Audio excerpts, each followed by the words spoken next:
World's biggest astrology community in Tamil. Online Astro TV, வாழ்வின் வெளிச்சம். Online astro டிவியை கண்டு மகிழுங்கள். ஐயா வணக்கங்க. வணக்கங்க. வல்லரசு தினேஷ் ஐயா அவர்கள் யூடியூப்பில் பார்த்தீங்கன்னா ஜாதகத்தை பற்றி பொதுமக்களுக்கு நிறைய விளக்கங்கள் கொடுத்துக்கிட்டு இருக்கிறீங்க. நிறைய என்னென்னமோ விளக்கங்கள், ஆரம்பாவத்தை பற்றி, கர்ணத்தை பற்றி நிறைய விளக்கங்கள் கொடுத்துருக்குறீங்க. இன்றைக்கி மக்களுக்கு பார்த்திங்கன்னா ஜாதகம் பார்க்கும்போது இந்த கர்மான்னு சொல்லிட்டு பல ஜோதிடர்கள் பல விதமாக பேசுகிறாங்க. ஒவ்வொருத்தரும் ஒரு விளக்கம் கொடுக்குறாங்க. இருந்தாலும் நீங்கள் நிறைய இது விளக்கம் கொடுக்குற மாதிரி இந்த கர்மா பற்றி விளக்கங்கள் ஷார்ட்டாக மக்களுக்கு எப்படி சொல்லணும், அவங்களுக்கு எந்த ஒரு பயம் இல்லாமல் இருக்கணும், அந்த மாதிரி விளக்கம் கொடுத்தீங்கன்னா கொஞ்சம் நல்லாயிருக்கும். நாங்கள் அதை எதிர்பார்க்குறோம். நிச்சயமாங்க. நேயர்கள் அனைவருக்கும் வணக்கம். ஸோ கர்மா அப்படிங்கிற விளக்கத்தை பொறுத்த வரைக்கும் இதை பற்றி ஒரு சின்ன குழந்தைகிட்ட கேட்டால் கூட நிறைய பேர் ஈஸியாக சொல்லிவிடுவாங்க. ஏன்னா இந்த வார்த்தை வந்து இன்றைக்கி பிரபஞ்சத்தில் எல்லாருக்கிட்டையுமே வந்து பயன்படுத்திகிட்டு இருக்கக்கூடிய ஒரு வார்த்தையாக தான் இருக்குது. நீங்கள் வந்து பல்வேறு விதமான புக்ஸ்லேயோ பல ஆன்மீகவாதிகள், ஜோதிடர்கள் நிறைய பேர் கர்மாவை பற்றி விளக்கம் கொடுத்துருப்பாங்க. என்னுடைய புரிதல், நான் கடந்து வந்த பாதையில் கர்மாவை பற்றி தெரிஞ்சுக்கிட்டது என்னென்னா, நாம் செய்யக்கூடிய நல்ல செயல் மற்றும் கெட்ட செயலுடைய ஒரு கூட்டணி. அதாவது நல்ல செயல் அப்படிங்கிறது வந்து புண்ணியமாக மாறும், கெட்ட செயல் அப்படிங்கிறது பாவமாக மாறும். புண்ணியம் ப்ளஸ் பாவம் இது ரெண்டோட கூட்டணி தான் கர்மா. இதை வந்து the result of good and bad action அப்படின்னு சொல்லலாம். அப்போ அந்த கர்மாங்கிறது என்னென்னா இந்த ரெண்டு விஷயத்தோட கூட்டணி தான். நிறைய பேர் என்ன நினச்சிக்குவாங்கன்னா கர்மானா வந்து ஒரு நெகட்டிவான விஷயந்தான் அப்படின்னு நினைப்பாங்க. பட் அது நெகட்டிவ் கிடையாது. கர்மாக்குள்ளே ஒரு புண்ணியமும் இருக்குது, பாவமும் இருக்கும். நம்ம என்ன செஞ்சுருக்கோமோ அதை பேஸ் பண்ணி தான் அந்த கர்மாவோட அளவீடை நம்ம பண்ண முடியும். அப்போ அந்த கர்மாங்கிறது என்னென்னா, நம்ம வழியாக நம்மளுடைய ஆன்மா ஒவ்வொரு ஜென்மத்திலையும் பிறப்பெடுக்க நாம் என்ன மாதிரியான செயல்களை செய்கிறோமோ அதெல்லாம் கர்மாவாக ஸ்டோர் ஆகிட்டே வரும். ஸோ அதை தான் நம்ம கர்மா அப்படின்னு சொல்கிறோம். அப்போ இந்த ஜென்மத்தில் நம்ம என்ன மாதிரி கர்மாக்களை சுமந்து வந்துட்டுருக்கோம் அப்படிங்கிறத பொறுத்து நம்மளோட வாழ்க்கை வந்து அமையும். அப்போ கர்மாங்கிறது வந்து எல்லா மனிதர்களுக்கும், இப்போ மனிதனாக ஒருத்தங்க பிறக்கிறாங்க அப்படின்னா நிச்சயமாக அவங்களுக்கு கர்மா இருக்கும். கர்மா இருக்கிறனால தான் அவங்க பிறக்கிறாங்க. கர்மா இல்லை, கர்மா நில்லாயிருச்சு அப்படின்னா அவங்களுக்கு பிறப்பே கிடைக்காது, அவங்க மோட்சம் அடைஞ்சிருவாங்க. ஸோ கர்மானாலே நம்ம செய்கிற நல்ல செயல் மற்றும் கெட்ட செயலோட கூட்டணி, அதுதான் கர்மா. பாவம் புண்ணியத்தோட கூட்டணி தான் the result of good and bad action. சரி. இன்னொரு சின்ன டவுட்டிங்க. இப்போ முன்னோர்கள் தாத்தா பாட்டிலாம் சொல்கிறாங்கல்ல, 3 தலைமுறை இந்த மாதிரி சொல்கிறாங்க. அந்த கர்மாவும் நம்மளுக்கு வருமாங்கய்யா? இல்லை கர்மாங்கிறது நம்ம பிறக்கும் போது வர கர்மாவான்னு கேட்குறாங்க. அதாவது வந்து பார்த்திங்கன்னா ஒரு ஜாதகத்தில் எடுத்துக்கும் போது, ஜாதகம் பார்க்கும்போது பொதுவாக ஜாதக கட்டத்தை மட்டும் நம்ம வச்சு என்ன பண்ணுவோன்னா அந்த கிரகங்களை வச்சு நம்ம பார்க்குறோம். பட் இதில் ஒரு நல்ல புரிதல் இருக்கணும். கர்மாவை பற்றி தெரிஞ்சுக்கிறதுக்காக தான் வந்து நம்முடைய முன்னோர்கள் ஜோதிடங்கிற ஒரு கலையே கொண்டு வந்திருக்காங்க. ஸோ நம்ம வந்து எந்த மாதிரியான புண்ணியம் பண்ணியிருக்கோம், எவ்வளோ பாவம் பண்ணியிருக்கோம் அப்படிங்கிற அளவீடுகளே ஜோதிடத்தை பார்த்து தான் தெரிஞ்சுக்க முடியும். கண்டிப்பாக வந்து எல்லா மனிதர்களுக்குமே அவங்களுக்கு சுயகர்மான்னு ஒன்று இருக்கும். அந்த சுயகர்மான்னு என்னென்னா, நம்மளுடைய ஆன்மா, நம்ம பிறப்பெடுத்துருக்கோன்னா ஆன்மாவுக்கு ஒரு உடல் தேவை, ஒரு உயிர் தேவை.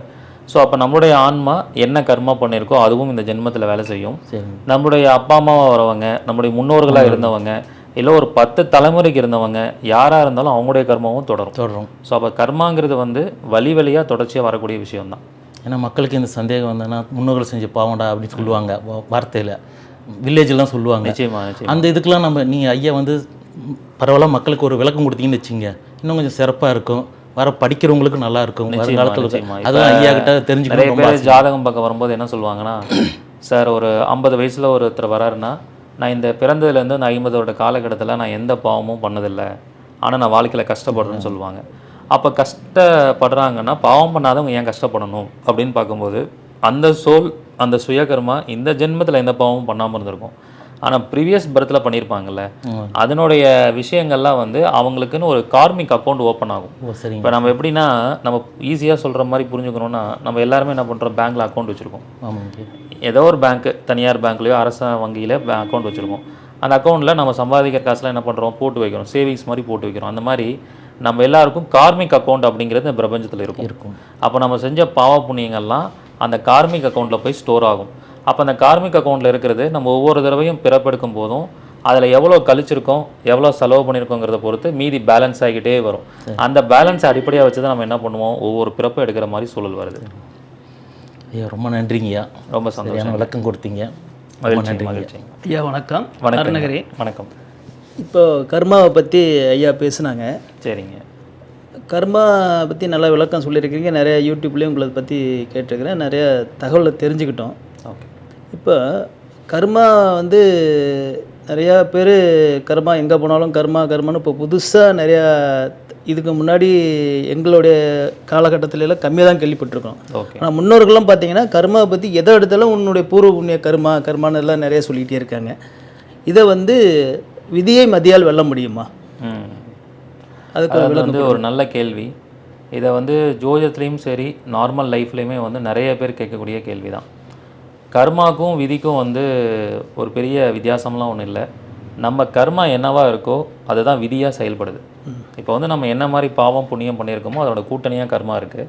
அந்த கர்மாவை பேஸ் பண்ணி தான் நம்மளோட தலையத்தை நிர்ணயம் செய்யப்படுது.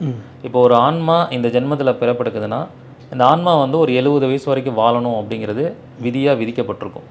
இந்த ஆன்மா வந்து பிறந்ததுக்கப்புறம் ஒரு பர்டிகுலர் துறையில் வந்து படிக்கணும்னு எழுதப்பட்டிருக்கும் தலையெழுத்தில். அதுக்கப்புறம் இந்த வயசில் தான் திருமணம் ஆகணும், அவங்களுக்கு இத்தனை குழந்தைங்க தான் பிறக்கணும், எல்லாமே ஆல்ரெடி வந்து ஃப்ரீ டிஃபைன்டான விஷயமா இருக்கும். அதை தான் தலையெழுத்துன்னு சொல்கிறோம். அப்போ நம்ம கர்மாவை பொறுத்து தான் நம்ம தலையெழுத்து வந்து உருவாகுது. அதை தான் விதின்னு சொல்கிறோம். ஏதாவது நடந்துருச்சுன்னா என்ன பண்ணுறது, நம்மளுடைய விதி, அந்த விதி வந்து அந்த மாதிரி ஒரு அமைப்பை கொடுக்குது அப்படிங்கிற மாதிரி சொல்கிறோம். இப்போ அந்த விதியை மதியால் வெல்லலாமா அப்படின்னு கேட்டால் நிச்சயமாக வெல்ல முடியும். அதில் வந்து ஒரு புரிதல் நம்ம எல்லாருக்குமே வரணும். என்ன புரிதல் அப்படின்னு பார்த்தீங்கன்னா, விதியை வந்து மதியால் வெல்றதுக்கான காரணம் என்ன, அங்கே இருக்கிற சூட்சமம் என்ன அப்படின்னா, நம்ம செஞ்ச கர்மாக்கு ஏற்ற மாதிரி நம்ம வாழ்க்கையில் எல்லாமே நிர்ணயிக்கப்பட்டுருச்சு. அதை யாராலையும் மாற்ற முடியாது. அப்போ தெளிவாக புரிஞ்சுக்க வேண்டியது என்னென்னா, விதியை யாராலையும் மாற்ற முடியாது. ஆனால் அந்த விதி தன்னுடைய வெளிப்பாட்டை கொடுக்கும், அதோடைய அவுட்புட்டை கொடுக்கும். அதை என்ன சொல்லுவாங்கன்னா எக்ஸ்பிரஷன் ஆஃப் டெஸ்டினின்னு சொல்லுவாங்க. விதியோட வெளிப்பாடு, விதியின் வெளிப்பாடுன்னு சொல்லுவாங்க. அந்த விதியின் வெளிப்பாட்டை நம்ம மாற்றிக்கலாம். உங்களுக்கு புரிகிற மாதிரி சொல்ல போனால், ஒரு நடைமுறை வாழ்க்கையில் ஒருத்தங்களுக்கு வந்து ஒரு விபத்து நடக்கணும்னு இருக்கு, சரிங்களா? விபத்து நடக்கணும்னு இருக்கு.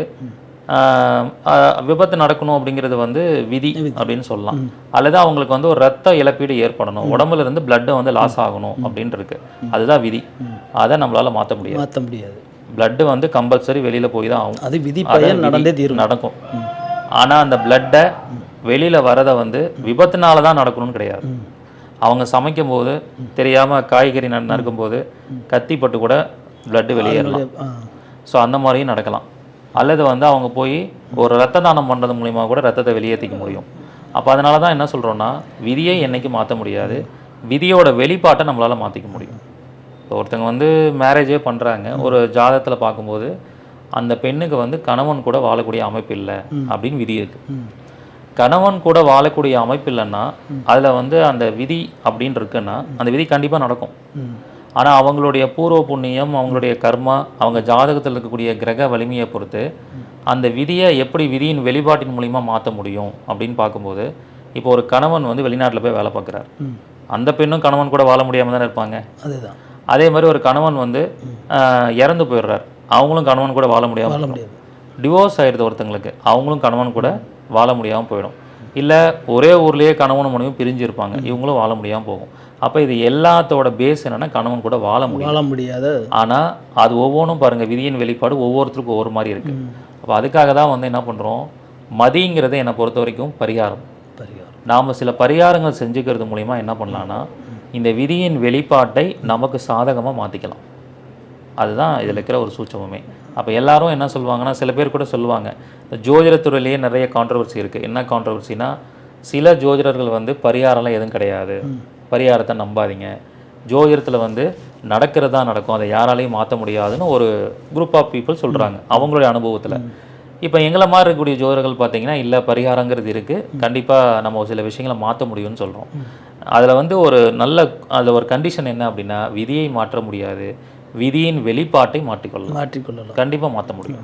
அது வந்து நிறையா, அதுக்காக தான் நாங்கள் நிறையா பரிகாரங்கள் கூட நான் யூடியூப்பில் நிறையா பேசுகிறேன். வாழ்வியல் பரிகாரம், ரிவர்ஸ் பரிகாரம், தாந்திரிக பரிகாரம்னு ஏகப்பட்ட விஷயங்கள் பேசுகிறதுக்கு காரணம் என்னென்னா, இந்த பரிகாரங்கள் எல்லாமே வந்து விதியின் வெளிப்பாட்டை மாற்றும். அதுக்கான முயற்சிகளை நம்ம எடுக்கலாம்.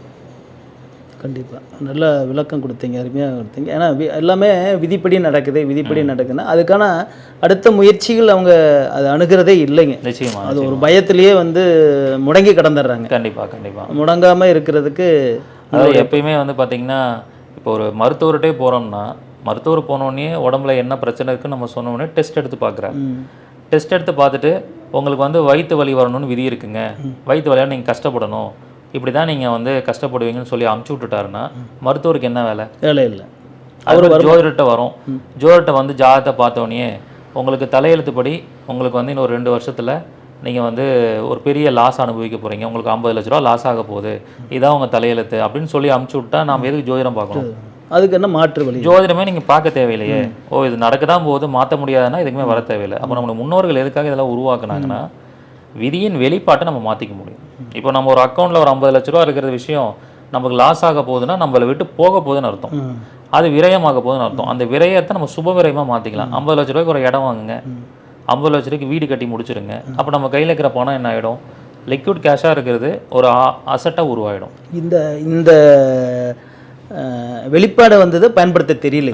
அந்த விதியின் வெளிப்பாட்டை பயன்படுத்த சரியான முறையில் பார்த்து அணுகணும்னா கண்டிப்பாக வந்து ஒருத்தரோட வாழ்க்கையில் வரக்கூடிய பிரச்சனையை பெரிய பிரச்சனையாக இல்லாமல் அவங்களுக்கு சாதகமாக்கி முடியும். அதுதான் விதியை மதியால் வெல்ல முடியுமா அப்படிங்கிறதுக்கு அருமையான ஒரு விளக்கம் கொடுத்துருக்குறீங்க. என்னோட வாழ்க்கையிலேயே இந்த தேடலுக்காக நான் பல வருடங்கள் செலவு பண்ணியிருக்கேன். விதியை மாற்ற முடியுமா, விதியின் செயல்பாட்டு என்ன இருக்குது அப்படின்னு நிறையா அதுக்காக ஆராய்ச்சி செஞ்சு அந்த ஒரு வார்த்தையை கண்டுபிடிக்கிறதுக்கு எனக்கு 5 வருஷம் ஆச்சு. விதிக்கும் விதியின் வெளிப்பாட்டிற்கும் என்ன வித்தியாசம் அப்படிங்கிற விஷயம். ஸோ அது வந்து ஓனாக ரிசர்ச் பண்ணனால தான் இவ்வளோ கான்ஃபிடென்ட்டாக பேச முடியுது. அதுதான் நாங்கள் என்ன வரக்கூடிய கிளைண்ட்ஸுக்கெல்லாம் சொல்லிக்கிட்டு இருக்கோம், தீர்வுகளாக சொல்லிக்கிட்டு இருக்கோம். அதனால தான் நான் வந்து ஜாதகம் பார்க்கும்போது கூட யாரும் வந்து உங்களோட இறந்த காலத்தை பற்றி பேசாதீங்க, இறந்த காலத்தை பற்றி கேட்காதீங்க, உங்கள் வாழ்க்கையில் நடந்து முடிஞ்சிருச்சு, அது ஒரு ரெஃபரன்ஸ்க்கு வச்சுக்கலாம், எப்போ கஷ்டப்பட்டீங்க, என்ன மாதிரி நடந்து வந்தீங்கன்னு. ஆனால் எதிர்காலத்தை பொறுத்த வரைக்கும் என்ன பிரச்சனையோ அந்த பிரச்சனைக்கான தீர்வு ஜாதகத்துக்குள்ளே இருக்கும். அதை பார்த்து தீர்வு செய்யணும். இவ்வளோதான் கான்செப்ட். நல்ல அருமையான ஒரு விளக்கம் கொடுத்துருக்கீங்க. ரொம்ப சந்தோஷம். நன்றிங்க சார். என்னோட பேர் வந்து தேன்மொழி. நான் 12th படிக்கும் போதுலேருந்து ஸ்கூல் படிக்கும் போதுலேருந்து உங்களோட வீடியோஸ் வந்து நான் பார்த்துட்ருக்கேன். இப்போ நான் 12th முடிச்சுட்டு அடுத்து காலேஜ் என்ன ஜாயின் பண்ணலான்னு ஐடியாவில் இருக்கும்போது அக்ரிகல்ச்சர் படிக்கணும்னு சின்ன வயசுலேருந்து ஆசை. ஆனால் நீங்கள் விதி கர்மம் கர்மா அப்படின்னு சொல்லிட்டு நிறைய சொல்லியிருக்கீங்க. அதுபடி பார்த்தோன்னா எங்கள் வீட்டில் வந்துட்டு என்னை ரேடியோகிராஃபர் வந்து ஜாயின் பண்ண வச்சாங்க. இப்போது நம்ம படிக்கிற விஷயங்கள், வேலை செய்கிற விஷயங்கள் எல்லாமே வந்துட்டு கர்மா படியும் விதி படியும் தான் நடக்குமா? நம்ம ஆசைப்பட்ட விஷயங்கள் எதுவும் நடக்க முடியாதா? அருமையான கேள்வி. என்ன வருஷம் படிக்கிறீங்க? எத்தனாவது இயர் படிச்சுட்டு இருக்கீங்க? காலேஜ் 3rd இயர் படிச்சுட்டு இருக்கேன். ரேடியோகிராஃபினா ரேடியாலஜின்னு இருக்கே, அதை படிச்சுட்டு இருக்கீங்க? ரேடியோகிராஃபர் படிச்சுட்டு இருக்கீங்க. ஓகே. அதாவது வந்து ஒரு படிக்கக்கூடிய மாணவர்களுக்கு மத்தியில் எழக்கூடிய கேள்வி தான் அது. ஏன்னா ஒவ்வொருத்துக்கும் ஒரு கனவுகள் இருக்கும். சின்ன வயசுலேருந்தே பார்த்திங்கன்னா நிறைய பேர் டாக்டர் ஆகணும்னு நினைப்பாங்க, இன்ஜினியர் ஆகணும்னு நினைப்பாங்க, ஒரு IAS ஆஃபீஸர் ஆகணும்னு நினைப்பாங்க. ஆனால் எல்லாராலையும் ஆக முடியறதில்ல, ஒரு குறிப்பிட்ட நபர்கள் மட்டும்தான் ஆக முடியுது.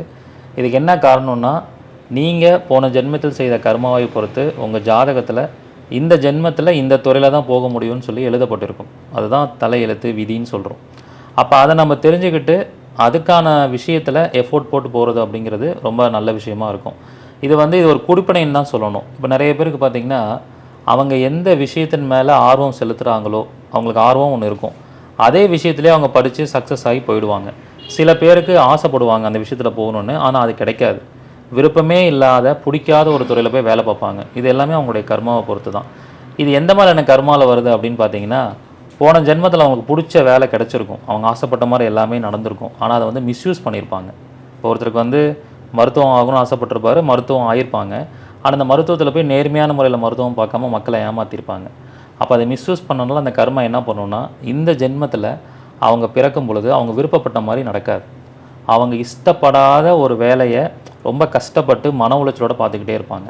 குடும்ப சூழலுக்காகவோ அல்லது வேறு வழியில் பேரண்ட்ஸை நல்லா பார்த்துக்கணும், குடும்ப கமிட்மெண்ட்டெல்லாம் ஃபுல்ஃபில் பண்ணணுங்கிறதுக்காக பார்ப்பாங்க. ஸோ ஒரு சில பேருக்கு மட்டும்தான் பிடிச்ச விஷயமே அமையும். ஸோ அதுக்கு கண்டிப்பாக நமக்கு புண்ணியம் இருக்கணும். போன ஜென்மத்தில் அந்த புண்ணியம் பண்ணியிருந்தால் தான் இதை நம்ம செய்ய முடியும். இதை என்ன சொல்லுவோம்னா ஜீவன கர்மா அப்படின்னு சொல்லுவோம்.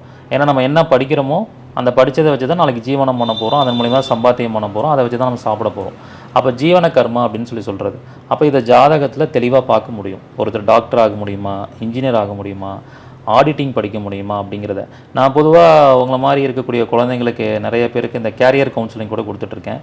அவங்களுக்கு என்ன சொல்லுவேன்னா, ஒரு 8th ஸ்டாண்டர்ட் படிக்கும்போதே நீங்கள் என்ன ஆக போகிறீங்கிறத முடிவு பண்ணிக்கணும். அதை பேஸ் பண்ணி அதுக்கான எஃபோர்ட்டை நீங்கள் போடணும். அதை போட்டுகிட்டே வரும்பொழுது உங்களுக்கு என்ன ஆயிரும்னா, ஆட்டோமேட்டிக்காக அந்த மைண்ட் செட்டுக்கு மாறிடுவீங்க.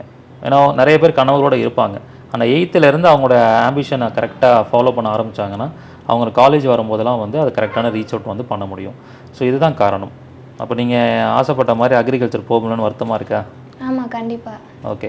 ஸோ இதுதான் காரணம். அப்போ என்னென்னா உங்களோட கர்மா நீங்கள் வந்து இப்போ உங்கள் ஜாதகத்தில் வந்து ராகு வலுவாக இருந்திருக்கும். ராகு தான் வந்து இந்த ரேடியோகிராஃபி, ஸ்கேன் எடுக்கிறது, இந்த மாதிரி சம்மந்தப்பட்ட விஷயம். அப்போது ஏதோ ராகு சம்மந்தமான புண்ணியம் உங்களுக்கு போன ஜென்மத்தில் நடந்திருக்கும். அதனால் நீங்கள் இந்த ஜென்மத்தில் இதை படிக்கணும், இதுக்கான வேலையை நீங்கள் செய்யணுங்கிறது உங்கள் கர்மாவாக இருக்குது. அதனால் நீங்கள் இதை எப்படி புரிஞ்சுக்கணுன்னா, நம்ம கர்மா இதுதாங்கிறத புரிஞ்சுக்கிட்டு நம்ம அக்செப்டன்ஸ் பண்ணிக்கணும். வாழ்க்கையில் வந்து இந்த வாழ்க்கையில் ஏற்றுக்கொள்ளும் மனப்பான்மை ரொம்ப முக்கியம். ஓகே, நமக்கு இதுதான் கிடச்சிருக்கு அப்படின்னா இதுதான் நம்மளுடைய கர்மாவாக இருக்குதுன்னு புரிஞ்சுக்கிட்டு அதில் நீங்கள் முழு கவனத்தோடு படித்து மக்களுக்கு சேவை செய்கிற மனப்பான்மையோட என்ன செய்ய முடியுமோ அதை நீங்கள் செஞ்சுட்டே இருக்கலாம். அப்போ அந்த புண்ணியத்தை நீங்கள் பண்ணிகிட்டே இருந்தீங்கன்னா உங்களுக்கு அட்லீஸ்ட் அடுத்த ஜென்மத்திலேயாவது நீங்கள் விருப்பப்படுறது படிக்கக்கூடிய வாய்ப்புகள் ஏற்படும். இப்போது வந்துட்டு அதே தான் நான் கடைசி வரைக்கும் பண்ணணும், ஏற்றுக்கிட்டு அதை தான் பண்ணணும், எனக்கு பிடிச்ச விஷயங்களை பண்ணக்கூடாது அப்படின்னு சொல்கிறீங்க? அதாவது வந்து படிப்பில் மட்டும் அந்த மாதிரி ஒரு அமைப்பு இருக்குன்னா அந்த மாதிரி. ஸோ எல்லாத்துலேயுமே அப்படி இருக்குன்னு சொல்ல முடியாது. இப்போ சில பேர் வாழ்க்கையை நம்ம எடுத்து ஆராய்ச்சி பண்ணோம்னா படிப்பு அவங்க விருப்பப்பட்ட மாதிரி அமையாமல் போயிடும். ஏதோ ஒரு படிப்பு அவங்களுக்கு கிடைச்ச மாதிரி அவங்க கர்மாப்படி அமையும். ஆனால் திருமணத்தில் பார்க்கும்போது அவங்களுக்கு பிடிச்ச பொண்ணை கல்யாணம் பண்ணுவாங்க, அல்லது பிடிச்ச பையனை திருமணம் பண்ணுவாங்க, அந்த மாதிரி அமைஞ்சிரும். அதுக்கப்புறம் அவங்க வீடு கட்டணும்னு ஆசைப்படுவாங்க, அவங்க பிடிச்ச மாதிரி வீடு கட்டிடுவாங்க. அப்போ நம்மளுடைய ஜாதகத்தில் இந்த பிரபஞ்சத்தில் இருக்கிற ஒவ்வொரு விஷயங்களுக்குமே தனித்தனியாக கிரகங்கள் இருக்குது, தனித்தனியாக பாவங்கள் இருக்குது. அதை அனலைஸ் பண்ணி நம்ம விருப்பப்பட்டது நமக்கு அடைய முடியுமாங்கிறத பார்த்து தெரிஞ்சுக்கலாம். அப்போ உங்களுக்கு படிப்புங்கிறது விருப்பப்பட்ட மாதிரி அமையல, ஸோ இந்த மாதிரி வந்துருச்சு, இதான் உங்கள் கர்மாவாக இருக்குது, உங்கள் ஜாதகத்தில் அந்த மாதிரி அமைப்பு இருக்கும். ஸோ இப்போ அடுத்த கட்ட நடவடிக்கை உங்கள் வாழ்க்கையில் நெக்ஸ்ட்டு என்ன, படித்து முடிச்சோன்னா ஒரு வேலை. அப்போ வேலை கூட நீங்கள் விருப்பப்பட்ட மாதிரி அமையலாம். ஸோ அது உங்கள் ஜாதகத்தில் அதுக்கு 6ஆம் பாவம்னு ஒன்று இருக்குது, அதை பார்த்தா தெரியும். இப்படி ஒவ்வொரு விஷயத்தையுமே நம்ம பார்த்து கரெக்டாக உங்களுக்கு வழிகாட்டுதல் பண்ணும்போது நீங்கள் அந்த விஷயத்தை அச்சீவ் பண்ணலாம். அப்போ நீங்கள் என்ன பண்ணிக்கணும், இதுதான் இந்த பிரபஞ்சத்தில் இந்த ஜென்மத்தில் உங்களுக்கு கிடைச்ச வாய்ப்பு, இதை நீங்கள் பயன்படுத்தி மேலே வர முயற்சி பண்ணணும். எனக்கு நிறைய டவுட் இருந்துச்சு, கேட்டதுனால வந்து தெளிவாக புரிஞ்சுது. Thank you sir. ஓகே. ஜோதிடத்தில் யூடியூப்பில் பார்த்தீங்கன்னா நிறைய விளக்கங்கள் நீங்கள் கொடுத்துக்கிட்டு இருக்கிறீங்க, கர்மா பற்றி எல்லாமே கொடுக்குறீங்க. இப்போ ஜாதகத்தை பார்த்தீங்க, ஜோதிடத்தில் வந்து கர்மா வந்து ஒரு ஜாதகத்தை பார்த்து நீங்கள் சொல்லலான்னு சொல்கிறீங்க. ஓகே. இப்போ என்னோடய ஜாதகத்துலங்கய்யா போன முப்பிறவியில் நான் வந்து பாவம் பண்ணியிருக்கிறேன்னா புண்ணியம் பண்ணியிருக்கிறேன்னா அதெல்லாம் கண்டுபிடிக்க முடியுமா, சொல்ல முடியுமா அப்படின்னு விளக்கங்கள் கொடுத்தீங்கன்னா கொஞ்சம் நல்லாயிருக்கும். நிச்சயமாங்கய்யா. அதாவது நான் முன்னாடியே சொன்ன மாதிரி ஜோதிடம் அப்படிங்கிற விஷயம் வந்து எதுக்காக உருவாக்கப்பட்டது, ஒரு மனிதனுடைய கர்மாவை பற்றி தெரிஞ்சுக்கிறதுக்காக தான். அப்போ அதை பார்த்தோன்னே என்ன சொல்லிடலாம், கர்மாவை பற்றி நீங்கள் தெரிஞ்சுக்கலாம். அந்த கர்மாவோடைய வலிமை, நீங்கள் வந்து புண்ணியம் நிறையா பண்ணியிருக்கீங்களா, பாவம் நிறையா பண்ணியிருக்கீங்களா அப்படிங்கிறத தெரிஞ்சுக்க முடியும். அது முழுக்க முழுக்க ஒரு ஜாதகத்தில் இருக்கக்கூடிய கிரக வலிமையை வச்சு தான் தெரிஞ்சுக்க முடியும். இப்போ வந்து பார்த்திங்கன்னா ஜோதிடத்தில் உச்சம் நீச்சம் இந்த மாதிரி விஷயங்கள்லாம் கேள்விப்பட்டிருக்கேன். ஒரு கிரகம் ஆட்சியாக இருக்குது, ஒரு கிரகம் உச்சமாக இருக்குது, ஒரு கிரகம் நீசமாக இருக்குது, ஒரு கிரகம் வந்து அதிக பாகையில் இருக்குது, இந்த மாதிரி ஒரு கிரகம் வந்து நட்பு வீட்டில் இருக்குது. இப்படி நிறைய டெக்னிக்கல் டேர்ம்ஸ் நிறைய பேசுவோம். இந்த டெக்னிக்கல் டேர்ம்ஸ்லாம் எதுக்காக பயன்படுதுன்னா, ஒரு கிரகம் நன்றாக இருந்தால் அந்த கிரகம் சம்பந்தமான விஷயத்தில் நீங்கள் போன ஜென்மத்தில் புண்ணியம் பண்ணியிருக்கீங்கன்னு அர்த்தம். ஃபார் எக்ஸாம்பிள், இப்போ உங்கள் ஜாதகத்தில் குரு உச்சமாக இருக்குன்னு வச்சுக்கோங்க, நீங்கள் போன ஜென்மத்தில் வந்து நிறைய பேருக்கு கல்விக்காக உதவி பண்ணியிருப்பீங்க, நிறைய பேருக்கு பண உதவி பண்ணியிருப்பீங்க, கல்விக்காக உதவி பண்ணியிருப்பீங்க, கோயிலுக்கு நிறையா தான தர்மங்கள் பண்ணியிருப்பீங்க. அதனால தான் இந்த ஜென்மத்தில் உங்களுக்கு குரு வந்து உச்சமாக இருக்குது. இதே உங்கள் ஜாதகத்தில் வந்து இப்போ சந்திரன் வந்து நீசமாக இருக்குன்னு வச்சுக்கோங்க, அப்போ சந்திரன் வந்து வலிமை குறைவாக இருக்குது அப்படின்னா நீங்கள் அந்த சந்திரன் சம்மந்தப்பட்ட காரகத்துவத்தில் எந்த புண்ணியமும் செஞ்சுருக்க மாட்டீங்க, அம்மாவை ஒழுங்காக கவனிக்காமல் விட்டுருப்பீங்க, அப்போ அது ஒரு பாவம். அதுக்கப்புறம் யாராவது தண்ணி கேட்டிருப்பாங்க, அந்த தண்ணி கூட ஒழுங்காக கொடுக்காம இருந்திருப்பீங்க. அதே மாதிரி ஒரு வாய்க்கால் பிரச்சனை வந்திருக்குன்னு வச்சுக்கோங்க, தண்ணியை வந்து உங்கள் வயலுக்கு நான் விடாமல் பண்ணியிருப்பேன் அப்படின்னு தண்ணி சம்மந்தமான விஷயத்தில் பாவம் பண்ணியிருப்பீங்க. ஏன்னா நீர்னா சந்திரன். அப்போ அதனால் அதனுடைய வெளிப்பாடாக தான் வந்து உங்களுக்கு பார்த்தீங்கன்னா இங்கே உங்கள் ஜாதகத்தில் இந்த ஜென்மத்தில் சந்திரன் வந்து நீசமாக வந்திருக்கும். அப்போ உங்கள் ஜாதகத்தில் ஒவ்வொரு கிரகத்தோட வலிமையை நாம் கணக்கீடு பண்ணிவிட்டு நீங்கள் என்ன கர்மா பண்ணியிருக்கீங்க அப்படிங்கிறத அழகாக சொல்ல முடியும். ஈவன் வந்து போன ஜென்மத்தில் நீங்கள் என்னவா இருந்தீங்கன்னு கூட சொல்ல முடியும். அந்த ஜாதகத்தை கொஞ்சம் டீப்பாக ஆராய்ச்சி பண்ணோம்னா எந்த கிரகங்கள் ஸ்ட்ராங்காக இருக்குது, எந்த கிரகங்கள் வீக்காக இருக்கிறத பொறுத்து நம்ம அழகாக சொல்லலாம். கிரகங்கள் பார்த்தீங்கன்னா இப்போ வக்ரம் சொல்கிறோம்ல, இப்போ உச்சம் நீச்சத்துக்கு விளக்கம் கொடுத்துட்டீங்க. ஆமாம், வக்ரம் வருதுங்கய்யா. வக்ரம் போது அதுக்கு எப்படிங்க நம்ம இப்போ வக்ரம் அப்படிங்கிறது என்னென்னா ஒரு டெக்னிக்கல் கான்செப்டாக பார்க்கும்போது, இப்போ நீங்கள் வந்து பைக்கில் போயிட்டுருக்கீங்க, பைக்கில் லைட் போட்டு போயிட்டுருக்கீங்க, டக்குன்னு யாரோ ஒருத்தர் பின்னாடி இருந்து உங்களுக்கு ஆரன் அடிச்சுட்டே இருக்காங்க. அப்போ என்ன பண்ணுறீங்க, அவங்களுக்கு வழி பைக்கை ஸ்லோ பண்ணி அப்படியே திரும்பி பார்ப்பீங்களா, யார்ப்பா பின்னாடி ஆரன் அடிச்சுட்டே இருக்காங்க அப்படின்னு கொஞ்சம் பைக்கை திருப்புற மாதிரி திரும்பி பார்ப்பீங்க. ஸோ அந்த மாதிரி தான் கிரகங்கள் அதோட பாதையில் போயிட்டே இருக்கும். ஒரு குறிப்பிட்ட காலத்தில் அதோட அந்த கால சூழலுக்கு ஏற்ற மாதிரி என்ன பண்ணுன்னா, ஒரு குறிப்பிட்ட காலம் தன்னோட பாதையிலேருந்து அப்படி திரும்பி வரக்கூடிய ஒரு தோற்றத்தை உண்டு பண்ணும். அதுக்கு பேர் தான் வக்ரம் அப்படின்னு சொல்கிறோம். அப்போ அந்த பீரியடில் என்ன நடக்கும்னா, நீங்கள் ஒரு 80 கிலோமீட்டர் ஸ்பீடில் போயிட்டுருக்கிற நீங்கள் ஒரு பைக்கில் போயிட்டுருக்கிறீங்க, பின்னாடி ஏதாவது ஒரு டிஸ்டர்பன்ஸ் வரும்போது என்ன பண்ணுவீங்க? ஸ்லோ பண்ணுவீங்களா? அப்போ அதனுடைய இயக்கம் என்ன ஆகுது? தடைப்படுதா? அதே மாதிரியே இப்போ ஒரு ஃபார் எக்ஸாம்பிள் ஒரு ஜாதகத்தில் குருவே வக்ரம் அப்படின்னா, குருங்கிறது தான் வருமானத்துக்கான கிரகம். அப்போ அது வக்ரமாக இருக்கும்போது என்ன ஆகும்? குரு வக்ரமாக இருந்தாலே ஒருத்தங்களுக்கு நல்ல வருமானம் வந்துட்டு இருக்குன்னா திடீர்னு வருமானம் தடையாயிடும். இந்த மாதிரி ஒவ்வொரு கிரகமும் வக்ரமாக இருக்கிறப்ப அதை தடையே கொடுக்கும். இதுதான் அந்த வக்ரத்துக்கான ஒரு பலன். ஸோ இதை வச்சும் நம்ம என்ன பண்ணலாம்? கர்மாவை வந்து சொல்லலாம். அப்போ குரு வக்ரமாக இருக்கும்போது என்ன சொல்லலாம்னா, போன ஜென்மத்தில் யாராவது ஒருத்தருடைய வருமானத்தை வந்து அவங்க தடை பண்ணியிருப்பாங்க. அதனால தான் குரு வக்ரமாக இங்கே பிறந்திருப்பாங்க. அடுத்தவங்க சம்பாதிக்கிறது கெடுக்கிறது அந்த மாதிரி செஞ்சுருப்பாங்க. ஐயா, ஜோடியத்தில் இன்னொரு சந்தேகம் ஐயா. இப்போ என் பொண்ணுக்கு அதே பார்த்தீங்கன்னா எங்கள் தாத்தாவுக்கு இருந்த மாதிரி எங்கள் அப்பாவுக்கு இருந்த மாதிரி என் பொண்ணுக்கு அதே வருதுங்கய்யா. ஓகே. அப்போ அந்த கர்மா வந்து தொடர்ச்சியாக பாதிச்சுட்டே இருக்குமாங்கய்யா? ஆமாம். இல்லை எப்போ ஸ்டாப் பண்ண முடியும்? அதுக்கு எதனாச்சும் விளக்கங்கள் கொடுக்க முடியுமா? நிச்சயமா. அதாவது வந்து இதுக்கு பேர் என்ன சொல்லுவோம்னா, கர்மா டிரான்ஸ்ஃபர்னு சொல்லுவோம். இப்போ எப்படின்னா, டிசீஸ் அப்படிங்கிற விஷயமும் டாக்டர்கிட்ட போய் பார்க்கும்போது சுகர் வந்துச்சுன்னா அப்பாவுக்கு சுகர் இருக்கா தாத்தாவுக்கு சுகர் இருக்கான்னு கேட்குறாங்க. அப்போ அதுதான் டிஎன்ஏன்னு சொல்லுவோம். அதே மாதிரியே நம்மளுடைய கர்மாலையும் பார்த்தீங்கன்னா வழியாக பரம்பரையாக வரக்கூடிய விஷயங்கள் இருக்குது. இதை வந்து கர்மா டிரான்ஸ்ஃபர்னு சொல்லுவோம். இதையும் ஒரு ஜாதகத்தை பார்த்து கண்டுபிடிக்க முடியும். ஒரு ஜாதகத்தில் இப்போ படிப்பு சம்மந்தமான விஷயத்தில் யாருடைய கர்மா உங்களுக்கு வருது? திருமணம் சம்மந்தப்பட்ட விஷயத்தில் யாருடைய கர்மா உங்களுக்கு வருது? தொழில் சம்மந்தப்பட்ட விஷயத்தில் யாருடைய கர்மா உங்களுக்கு வருதுங்கிறத ஜாதகத்தில் கிளியராக எடுக்க முடியும். இப்போ வந்து ஃபார் எக்ஸாம்பிள் இப்போ ஒருத்தங்களுக்கு வந்து போலீஸ் ஆகிருக்காங்கன்னு வச்சுக்குவோம். 10ஆம் இடங்கிறது வந்து அவங்க பண்ணக்கூடிய ஜீவனம். அப்போ 10ஆம் இடம் அப்படின்னு ஒரு அமைப்பு இருக்குது. இப்போ 6ஆம் அதிபதி ஒருத்தங்களுக்கு 10ல் இருக்குன்னா அவங்க தாய்மாமா போலீஸாக இருந்திருப்பார், இவரும் போலீஸாக இருப்பார். ஏன்னா 6ஆம் இடம் தான் தாய்மாமா, 10ஆம் இடம்னா இவருடைய ஜீவனம். அப்போ உள்ளுக்குள்ளே ஒரு ஜாதகத்துக்குள்ள எந்த பாவங்கள் தொடர்பாக இருக்கோ அந்த பாவம் சம்மந்தமான ரிலேஷன்ஷிப் யார் இருக்காங்களோ, உறவுகள் இருக்காங்களோ, அவங்க கர்மா அவங்களுக்கு கண்டிப்பாக ட்ரான்ஸ்ஃபர் ஆகும். அப்போ இதை வந்து ஒவ்வொரு ஜாதகத்தையும் பார்க்க முடியும், யாருடைய கர்மாவால் நீங்கள் பாதிக்கப்படுறீங்க அப்படின்னு சொல்லிட்டு. இது வந்து என்னென்னா, இன்னைக்கு இருக்கக்கூடிய காலகட்டத்தில் நம்மளுடைய ரிலேஷன்ஷிப் வந்து அதுக்காக என்ன சொல்கிறோம், முடிஞ்ச அளவுக்கு புண்ணியம் பண்ணுங்க அப்படின்னு சொல்கிறோம். ஏன்னா ஒருத்தருடைய கர்மா நமக்கு ட்ரான்ஸ்ஃபர் ஆகிறனால அவங்க நல்லது செய்ய அது நமக்கு வேலை செய்யும். அவங்க பாவம் செஞ்சாங்கன்னா அது நமக்கு கண்டிப்பாக பிரச்சனையை உண்டு பண்ணும். இப்போ எனக்கு தெரிஞ்ச ஒருத்தர் வந்து என்கிட்ட ஓப்பனாகவே சொன்னார், ஐயா நான் வந்து ஒரு பிஸ்னஸ் பண்ணுறேன், என்னோடய எம்ப்ளாயீஸ்க்கு நான் ஒழுங்காக சம்பளம் கொடுக்க மாட்டேன், அவங்கள ஏமாற்றிடுவேன், வேலையை மட்டும் நான் புழிஞ்சு வாங்கிக்குவேன் அப்படின்னு சொல்லுவார். ஒருத்தர் சொன்னார், ஒரு பிஸ்னஸ்மேன்.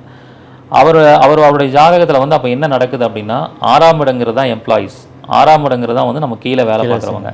அப்போ 6ஆம் இடத்துல அவர் இந்த ஜென்மத்தில் என்ன செய்கிறாரு, ஓப்பனாகவே சொல்கிறார், ஒரு நெகட்டிவான விஷயத்தை உருவாக்குறாரு. அப்போனா என்ன, பாவத்தை நிறைய சம்பாதிச்சிட்டு இது வந்து அவருக்கு நடந்துட்டு இருக்கு. இவருடைய ஜாதகத்தில் அந்த 6ஆம் அதிபதி அப்படிங்கிறது வந்து எங்கே இருக்குது அப்படின்னு பார்த்தீங்கன்னா 4ஆம் பாவத்தில் இருக்குது. சரிங்களா? 6ஆம் அதிபதி வந்து எங்கே இருக்குன்னா 4ஆம் பாவத்தில் இருக்குது. அப்போ 6ஆம் பாவம் சம்மந்தப்பட்ட எம்ப்ளாயீஸ்க்கான ஒரு நெகட்டிவ் கர்மாவை பண்ணுறதுனால அந்த கர்மா எங்கே ட்ரான்ஸ்ஃபர் ஆகுது, அம்மா ஸ்தானமான 4ஆம் இடத்துக்கு ட்ரான்ஸ்ஃபர் ஆகுது. அப்போ என்ன ஆகுதுன்னா, அவர் ஜாதகம் பார்க்க வரும்போது எங்கள் அம்மாவுக்கு வந்து அடிக்கடி உடல் உபாதைகள் வந்துக்கிட்டே இருக்குது, நான் மாதம் அவங்களுக்கு 1000 கணக்கில் செலவு பண்ணிக்கிட்டு இருக்கேன் அப்படின்னு சொல்கிறாரு. அதை எப்படி நிறுத்துறதுன்னு சொன்னார். அப்போ நான் ஜாதகத்தெல்லாம் ஆராய்ச்சி பண்ணி முடிச்சுட்டு, நீங்கள் எம்ப்ளாயீஸ் சம்மந்தமான விஷயத்தில் ஏதாவது ஒரு கர்மா நெகட்டிவாக ஏதாவது பண்ணிக்கிட்டு இருக்கீங்களான்னு கேட்டால் இதை சொன்னார். நான் சொன்னேன், ப்ராப்பராக உங்கள்கிட்ட வேலை பார்க்குறவங்களுக்கு சம்பளத்தை ஒழுங்காக கொடுங்க. சம்பளத்தை ஒழுங்காக கொடுத்தீங்கன்னா உங்கள் அம்மாவுடைய உடம்பு சரியாயிடும், அதுக்கப்புறம் மருத்துவ செலவு பண்ண தேவையில்லை. என்ன நடக்குது, எம்ப்ளாய்க்கு சம்பளம் கொடுக்காம அவர் வந்து கட் பண்ணுறாரு பார்த்தீங்களா, அந்த காசை அம்மாவுக்கு மருத்துவ செலவாக பண்ணிக்கிட்டு இருக்கிறாரு. அப்போ ஏன் அம்மாவுக்கு பாதிச்சது அப்படின்னா 6 நாள் தொடர்பு. அப்போ கர்மா ட்ரான்ஸ்ஃபர் அப்படிங்கிறது நம்ம ஜாதகத்துக்குள்ளே தெளிவாக இருக்குது, அதை நம்ம தெரிஞ்சுக்க முடியும். ஸோ அதை நான் நிறைய வகுப்பில் கூட சொல்லி கொடுத்துருக்கேன், யாருடைய கர்மா யாரை பாதிக்கும் அப்படின்னு சொல்லிட்டு. ஸோ அதை நம்ம எடுத்தோம்னா நம்ம அழகாக அதில் சொல்லிட முடியும். அதுக்கு வந்து தொடர்பு, பார்வை, அந்த கிரகம் நின்ற சாரம், இப்படி நிறைய காம்பினேஷன்ஸ் இருக்குது, அதை வச்சு சொல்லலாம். இதை எப்படி சொல்கிறதுனா, இது பேர் கர்மா ஜோதிடம்னு பேர். கர்மா தீரியும் ஜோதிடத்தையும் ஒன்றா இணைத்து பார்க்கும்போது நமக்கு நல்ல ரிசல்ட் வந்து கிடைக்கும். சரிங்க, ரொம்ப விளக்கம் நல்லா கொடுத்தீங்கய்யா, ரொம்ப நன்றிங்க. ரொம்ப நன்றி. இப்போ நிறையா பேர் வந்து பார்த்தோம்னா ஒவ்வொருத்தரும் ஒவ்வொரு விதமான வாழ்க்கையில் வாழ்கிறாங்க. ரொம்ப ஆரம்பத்துலேருந்தே கஷ்டப்பட்டுக்கிட்டே இருக்காங்க, அது ஒருத்தர் கடைசி வரைக்கும் கஷ்டப்பட்டுக்கிட்டே இருக்காங்க. ஒரு சிலர் பார்த்திங்கன்னா ஒரு குறிப்பிட்ட வயசு 40, 45, 50 வயசு வரைக்கும் கூட வந்து கஷ்டப்படுறாங்க. அதுக்கு பிறகு பார்த்திங்கன்னா அவங்க வாழ்க்கை காலங்கள் முடிய நல்லா இருக்கிறாங்க. ஒரு சிலர் பார்த்திங்கன்னா அந்த 40, 45 வரைக்கும் நல்லா ஓஹோன்னு இருக்கிறாங்க. அதுக்கு பிறகு பார்த்திங்கன்னா ஏதாவது ஒரு வகையில் வந்து அவங்கள இந்த கர்மா அப்படிங்கிற ஒரு பாவத்தை சுமந்துட்டு இருக்காங்களா என்னங்கிறது தெரியலைங்க. ஏன் இந்த மாறுபட்ட வாழ்க்கை, ஒவ்வொரு மனிதருக்கும் இப்படி மாறுபட்ட வாழ்க்கை, அவங்களுடைய கிரக அமைப்பு என்ன இதுங்கிறதெல்லாம் கொஞ்சம் விளக்கமாக சொன்னீங்கன்னா நல்லா. அதாவது வந்து ஒருத்தரோட ஜாதகத்தில் பார்த்திங்கன்னா நம்ம செய்கிற பாவ புண்ணியத்தோடைய அந்த கர்மாவை அனுபவிக்கிறதுக்கான காலகட்டம்னு ஒன்று இருக்குங்க. ஸோ இதை எப்படி சொல்லுதுன்னா ஒரு ஜெயில் தண்டனை மாதிரி சொல்லலாம். நமக்கு என்றைக்கு தண்டனை காலம் முடியுது, என்றைக்கு ரிலீஸ் ஆகும் அப்படிங்கிறது கோர்ட்டில் தீர்ப்பு கொடுக்குற மாதிரி நம்மளுடைய பிறப்பு எடுக்கும்போதே பிரபஞ்சம் நமக்கான தீர்ப்பை எழுதிடும். எப்படி எழுதப்படும்னா, இந்த ஒரு 10 வருடம் நீங்கள் இந்த தண்டனை அனுபவிக்கணும், அடுத்த ஒரு 10 வருடம் நீங்கள் நல்லா இருக்கணும், ரிலீஸாக இருக்கலாம், மறுபடியும் 10 வருடம் உங்களை பிடிச்சி ஜெயிலில் போட்டுருவோம் அப்படிங்கிற மாதிரி நம்மளை வந்து என்ன பண்ணுதுன்னா இந்த கர்மா வந்து நம்மளை லாக் பண்ண வைக்குது. ஸோ இதை தான் ஜோதிடத்தில் என்ன சொல்கிறாங்கன்னா தசாபுக்தி அப்படின்னு சொல்கிறாங்க. அப்போ அந்த தசாபுக்தி காலகட்டம் என்ன சொல்ல வருதுன்னா, நீங்கள் செஞ்ச கர்மாக்கு ஏற்ற மாதிரி எத்தனை வருடங்கள் நீங்கள் நல்லா இருப்பீங்க, எத்தனை வருடங்கள் கஷ்டப்படுவீங்க, எந்தெந்த காலகட்டத்தில் உங்களுக்கு எல்லாமே கிடைக்கும், எந்த காலகட்டத்தில் உங்களை எல்லாமே உங்களுக்கு கைவிட்டு போயிடும் அப்படிங்கிறது ஜாதகத்தில் இருக்குது. இதை தான் தசாபுக்தி தசாபுக்தி கால்குலேஷன்னு சொல்கிறோம்.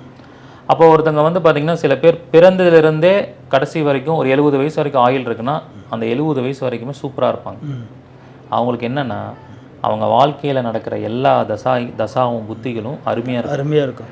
அது இப்போ ஜாதகம் நல்லா இருக்கணும். ஜாதகத்தில் 9 கிரகங்களும் ஒருத்தங்க நல்லா இருந்ததுன்னா வாழ்க்கை ஃபுல்லாக நல்லா தான் இருப்பாங்க. சில பேருக்கு என்ன ஆகிரும்னா ஒரு குறிப்பிட்ட வயசு வரைக்கும் வாழ்க்கையோட ஃபர்ஸ்ட் ஹாஃப் வந்து ரொம்ப கஷ்டப்பட்டுட்டு செகண்ட் ஹாஃப் நல்லா இருப்பாங்க. ஃபர்ஸ்ட் ஹாஃப் நல்லா இருந்துட்டு செகண்ட் ஹாஃப் கஷ்டப்படுவாங்க. அப்போ இது என்ன ஜாதகத்தில் பார்த்துக்கணும். பார்த்துட்டு இது எப்படி சொல்கிறதுனா, நம்ம நல்லா இருக்கோம் பார்த்தீங்களா, அந்த ஒரு குறிப்பிட்ட காலம் நல்லா இருக்கும் பாருங்கள், இது வந்து நாம் செஞ்ச புண்ணியத்தை அறுவடை பண்ணுற காலகட்டங்கள். புண்ணியத்தை அறுவடை பண்ணுறது. பேங்க்கில் பணம் போட்டு வச்சுருக்கீங்க, அந்த பணத்தை எடுத்து செலவு பண்ணிக்கலாம் அப்படின்னு சொல்லிடுறாங்க. அப்போ அதை அறுவடை பண்ணிடுறோம். இது ஒரு கான்செப்ட். நம்ம வந்து கஷ்டப்படுறோம் பார்த்தீங்களா, ஒரு 40 வயசுலேருந்து ஒருத்தங்க 60 வயசு வரைக்கும் சம்பாதிச்செல்லாம் இழந்துட்டு ரொம்ப கஷ்டப்படுவாங்க. இதுக்கு இந்த காலகட்டத்துக்கு பேர் என்னென்னா, நாம் செஞ்ச பாவத்திற்கு தண்டனை அனுபவிக்கிற காலகட்டம். அப்போ நம்மளுடைய நல்ல யோகமான அறுவடை செய்கிற காலகட்டம் எது, தண்டனை அனுபவிக்கிற காலகட்டம் எது, இதை ஒரு ஜாதகத்தில் பார்த்து ஒரு மனிதர்கள் தெரிஞ்சுக்கிட்டு என்ன பண்ணிக்கணும்னா அதுக்கு ஏற்ற மாதிரி நம்ம ஃப்யூச்சர் பிளானிங்கை பண்ணிக்கணும்.